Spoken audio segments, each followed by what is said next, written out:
The free world stands strong against aggression in Korea. Ethiopia, a member of the community of free nations, has sent men into the offensive against communism's armed attack. Ethiopia is helping to combat the menace in Korea. It is not strange that Ethiopians should be fighting aggression so far from home, for they have taken their rightful place among the free and independent nations of the world.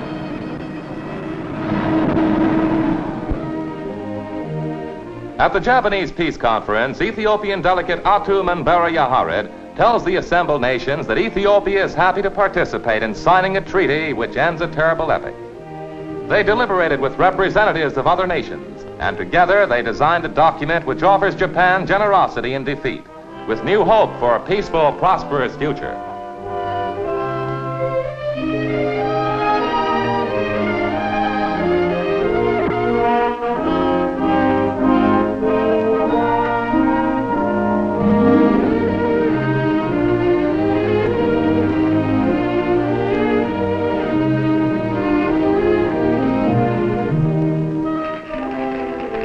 Ethiopia's delegates contributed to a successful conference, the wisdom and dignity of an ancient people.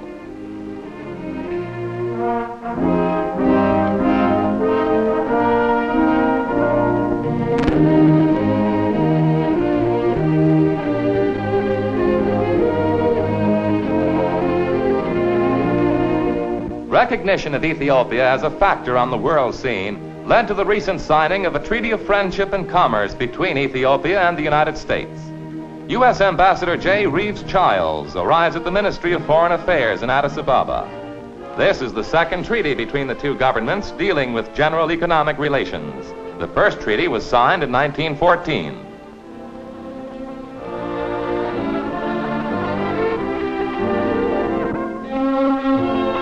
With Minister H.E. Akilu, Mr. Childs signs the expression of goodwill and affirms U.S. respect for the African nation.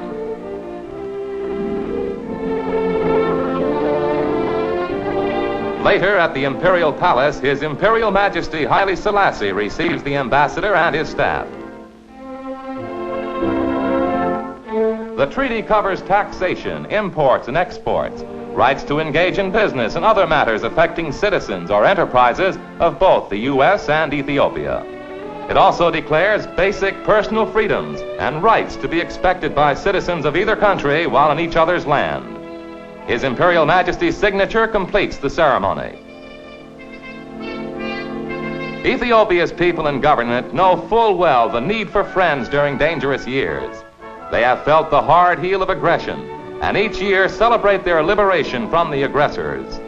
First victim of the dictators, they still have bitter memories of the acts committed against their people.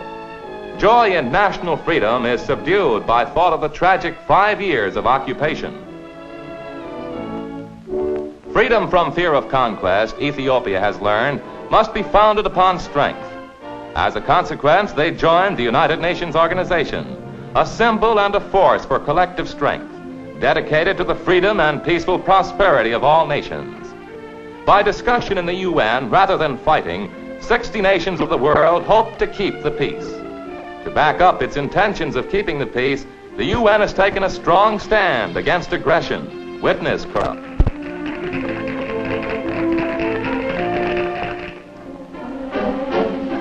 To Korea, to support the UN cause, Ethiopia has sent a battalion of soldiers. Cheering Koreans greet the men who arrived together with replacements from 3 other nations. The brothers in arms were welcomed personally by the President of Korea, Sigmund Rhee.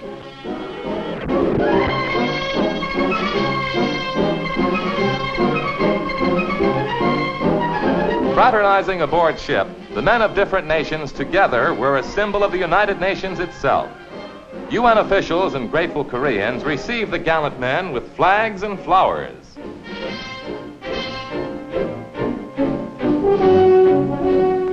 This cause in Korea is a combined effort of 51 nations, over 20 of whom have troops on the spot. Together, they are proving that small nations can have support of larger nations in the fight to maintain their freedom and independence. Ethiopia is one of 2 nations in Africa with troops in Korea. Previously, Ethiopia contributed $100,000 for medical assistance to the men of other nations already in the battle.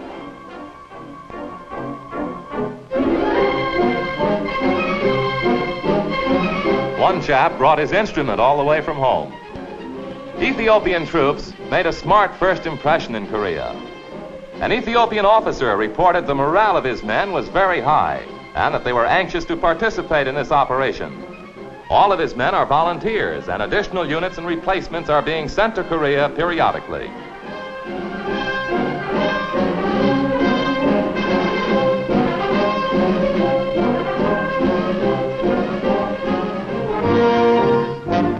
Here, the battalion's first campsite is established. This rough Korean terrain is an ideal training ground for an introduction to Korean battle conditions. To make the several United Nations forces a more efficient team, everyone uses the same types of weapons and ammunition. This means getting acquainted with new or slightly different equipment. Hence, the preliminary orientation course for already well-trained soldiers. UN officers said they welcome this effective addition to their fighting strength. They commented that the Ethiopians' previous training at home, where the rugged mountains are similar to those in Korea, would add to the know-how of the United Nations forces.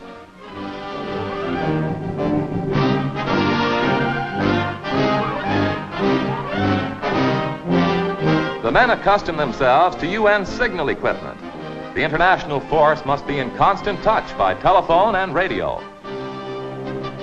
This classroom just behind the front lines was a battleground half a year ago.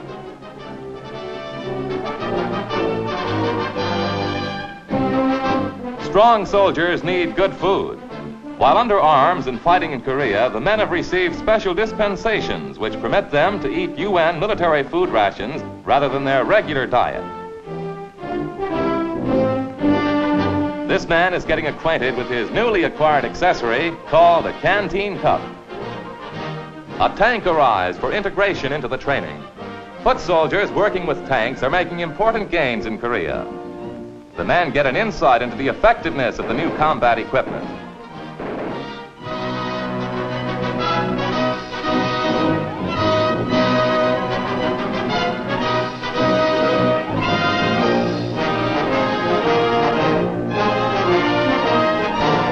Time out before going into battle for ceremonies celebrating His Imperial Majesty's birthday. An officer reads a message from the Emperor. Dances reminiscent of happy moments at home are the order of the day.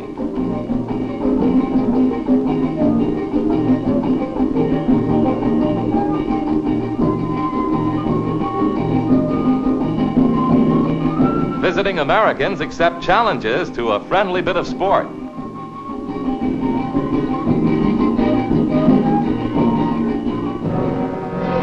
The final training period is over.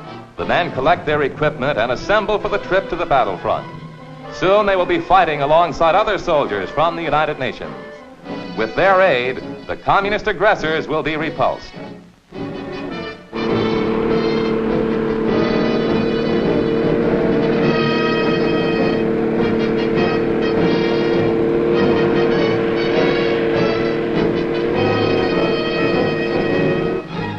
Poised for the attack, Ethiopia's men are in close contact with troops from the other nations.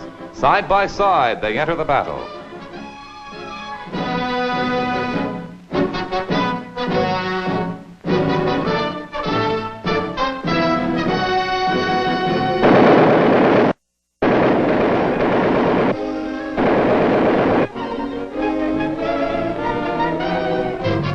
The troops successfully come through their first baptism of fire.